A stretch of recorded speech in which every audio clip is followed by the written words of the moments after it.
Hello students, आज हम बात करेंगे 11th क्लास की। और 11th क्लास में हम पढ़ेंगे आज कुछ एब्रीवेशंस मतलब 10 की पावर में यूनिट्स को रिजॉल्व करना। और आज हम पढ़ेंगे प्रैक्टिकल यूनिट्स के बारे में। तो सबसे पहले एब्रीवेशंस देखते हैं इन पावर ऑफ 10। तो क्या होता है बच्चों, कुछ यूनिट्स बहुत बड़ी होती हैं, बहुत लार्ज यूनिट होती हैं, तो उनको एसआई यूनिट में एक्सप्रेस करने के लिए हम क्या करते हैं कि 10 की पावर में उन्हें रिजॉल्व कर लेते हैं। जैसे यहाँ लिखा हुआ है, when the magnitude of physical quantity are very large और very small it is convenient to express them in the multiples of या some multiples of the SI unit. यानी एसआई यूनिट में बदलने के लिए हम 10 की पावर में उसे एक्सप्लेन करेंगे या एक्सप्रेस करेंगे। तो यहाँ पर दिखा रखा है वेरी लार्ज और वेरी स्मॉल यूनिट। जैसे अगर किसी भी एसआई यूनिट के आगे डेका लगा हुआ है, मींस डीए लगा हुआ है, तो एसआई यूनिट तो वैसे ही रहेगी, बस डेका को हटाकर 10 की पावर 1 लग जाएगा।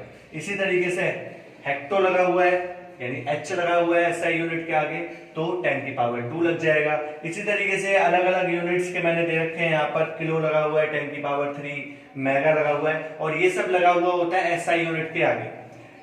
10 की पावर 6, गीगा 10 की पावर 9, टेरा 10 की पावर 12, पेंटा 10 की पावर 15 और एक्सा 10 की पावर 18। और ये इसके सिंबल है, इस तरीके से डिनोट किया जाता है इन्हें।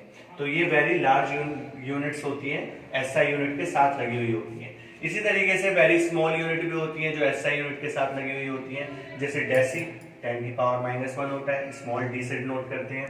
सेंटी स्मॉल सी से डिनोट करते हैं। सेंटीमीटर, उसको मीटर में बदलने के लिए सी को हटा देंगे और 10 की पावर 2 उसके साथ लगा देंगे मल्टीपल में। या मिली 10 की पावर -3, माइक्रो 10 की पावर -6, इसको म्यू से डिनोट करते हैं, ये म्यू का साइन होता है। नैनो 10 की पावर -9, स्मॉल एन से डिनोट करते हैं। पिको 10 की पावर -12, फेम्टो 10 की पावर -15 और ऑटो 10 की पावर -80, ये स्मॉल ए से डिनोट करते हैं। तो ये सारे इसके सिंबल हैं और ये सब इनकी वैल्यूज हैं जिनको एसआई यूनिट के आगे लगाया जाता है। जैसे मैं यहाँ पर आपको एक एग्जांपल देना चाहूंगा, देखना ध्यान से। जैसे लिखा हुआ है 15 माइक्रोवोल्ट, मान लो ये आपकी वैल्यू है 15 माइक्रोवोल्ट, तो इसको हम बोल सकते हैं 15 इंटू माइक्रो की जगह हम क्या ले सकते हैं 10 की पावर -6, 10 की पावर -6 वोल्ट। तो ये इसकी वैल्यू हो जाएगी। Okay, now we will discuss about practical units. तो प्रैक्टिकल यूनिट्स के बारे में हम पढ़ेंगे। प्रैक्टिकल यूनिट्स हम 3 टाइप की यहाँ पर पढ़ते हैं, light year, astronomical unit and percent. सबसे पहले हम बात करते हैं लाइट ईयर के बारे में। तो लाइट ईयर यानी लाइट जो है एक साल में जितना ट्रेवल करेगी या जितना डिस्टेंस ट्रेवल करेगी उसको हम लाइट ईयर कहते हैं। तो लिखा हुआ है it is the distance travel by light in 1 year.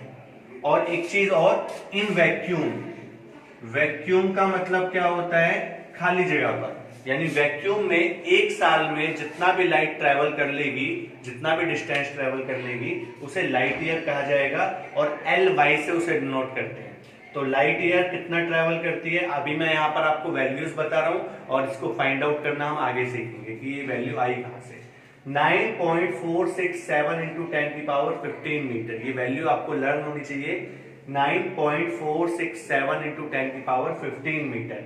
Next हम बात करते हैं एस्ट्रोनॉमिकल यूनिट। ये भी बहुत ही लार्ज यूनिट होती है और ये एक मीन डिस्टेंस होता है, ये एवरेज डिस्टेंस होता है सन और अर्थ के बीच में, या अर्थ और सन के बीच में जो मीन डिस्टेंस कैलकुलेट किया गया है उसको हम एस्ट्रोनॉमिकल यूनिट कहते हैं। AU से नोट करते हैं। It is defined as the mean distance from earth to sun. Earth से लेकर सन तक के बीच का जो मीन डिस्टेंस है उसको हम क्या बोलते हैं एस्ट्रोनॉमिकल यूनिट। तो 1 AU यानी एस्ट्रोनॉमिकल यूनिट की वैल्यू क्या हो जाएगी, ये डिस्टेंस, ये एवरेज डिस्टेंस माना गया है सन और अर्थ के बीच का, 1.496 इंटू 10 की पावर 11 मीटर। नेक्स्ट है आपका परसेक। तो परसेक क्या होता है कि किसी भी सर्कल पर एक आर्क लगी हो और उस आर्क की वैल्यू कितनी होनी चाहिए 1 AU। कितनी होनी चाहिए 1 AU। अगर उस आर्क का मतलब आप सभी समझते हैं, जैसे हम हिंदी मीडियम में पढ़ते हैं चाप लगी है, अगर उस चाप की जो वैल्यू है डिस्टेंस है उसका वो कितना है 1 AU, और 1 AU के साथ साथ वो जो एंगल बन रहा है, जैसे मैं यहां पर बनाकर दिखाता हूं आपको, ये आपका सर्कल है और ये आपका आर्क है। इस आर्क की दूरी कितनी हो जाए 1 AU, और ये एंगल कितना हो जाए 1 सेकेंड। यानी अगर ये एंगल 1 सेकेंड का हो और ये दूरी कितनी हो जाए 1 AU, तो जो भी हमारा वैल्यू निकल कर आएगी वो पर सेक होगी। क्या होगी पर सेक, यानी ये जो दूरी होंगी वो पर सेक होगी।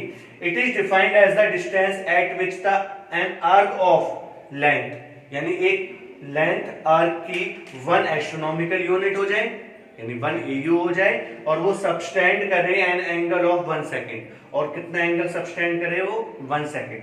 तो ये जो डिस्टेंस निकल कर आएगा आपका, ये डिस्टेंस क्या होगा, क्योंकि दोनों तरफ से डिस्टेंस बराबर होगा तो इस डिस्टेंस को परसेक कहा जाएगा। और 1 परसेक की वैल्यू क्या होती है 3.08 इंटू 10⁻16 मीटर। तो ये आपकी कुछ प्रैक्टिकल यूनिट्स होती है जिनका यूज हम बहुत ही दूर दूर के डिस्टेंसों को मेजर करने के लिए करते हैं। तो आज के लिए हम 11th क्लास में ये कुछ टॉपिक्स को बताया है, तो इसको अच्छी तरीके से देखें, और इनका यूज यानी ये जो वेरी लार्ज और वेरी स्मॉल यूनिट्स हैं इनका यूज हर बार होता रहेगा। और आपके लिए अब आप इसे ध्यान से देखें और समझें। आज के लिए हम यहीं पर खत्म करेंगे।